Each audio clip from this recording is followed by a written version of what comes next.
નમસ્કાર, હું છું પ્રિયા અને તમે જોઈ રહ્યા છો જનતા કી જાણકારી ન્યૂઝ। નજર કરીએ આજના સમાચાર ઉપર। પાલનપુર તાલુકાના ચડોતર ખાતે આમ આદમી પાર્ટી દ્વારા કિસાન મહાપંચાયત યોજાઈ। મોટી સંખ્યામાં ખેડૂતો તેમજ આમ આદમી પાર્ટીના લોકો ઉપસ્થિત રહ્યા। ખેડૂતોના 10 મુદ્દાઓને લઈ ન્યાય યાત્રા। પાલનપુર તાલુકાના ચડોતર ખાતે આમ આદમી પાર્ટી દ્વારા કિસાન મહાપંચાયતનું આયોજન કરવામાં આવ્યું હતું, જેમાં મોટી સંખ્યામાં ખેડૂતો તેમજ આમ આદમી પાર્ટીના લોકો ઉપસ્થિત રહ્યા હતા।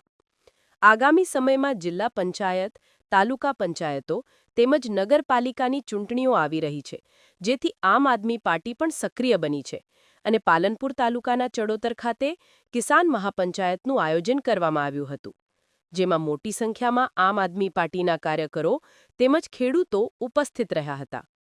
જેમાં ઉપસ્થિત નેતાઓ દ્વારા તેમની સરકાર બનશે તો ઘરે બેઠા સરકારી લાભ મળશે તેમ જણાવી ભાજપ ઉપર આકરા પ્રહારો કર્યા હતા। જ્યારે વિસાવદરના ધારાસભ્ય ગોપાલ ઇટાલિયાએ કોંગ્રેસના નેતાઓ જિગ્નેશ મેવાણીને સપોર્ટ કરતા નથી તેવા જાહેર મંચ ઉપરથી આક્ષેપો કર્યા હતા।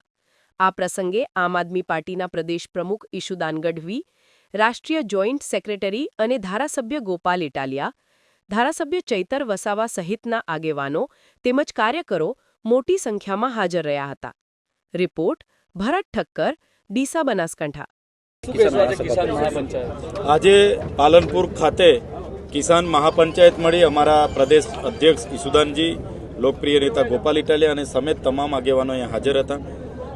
અહીં આવીને અમે અમારા જે મુદ્દાઓ છે, આપે જોયું હશે કે સમગ્ર ગુજરાતમાં કડદા પ્રથા ચાલે છે અને જે પણ ખેડૂત પોતાનો કાચો માલ લઈને માર્કેટ યાર્ડોમાં જાય છે, સરકારે જે ટેકાના ભાવો જાહેર કર્યા છે તે ખેડૂતને મળતા નથી અને એમાં કડદો થાય છે।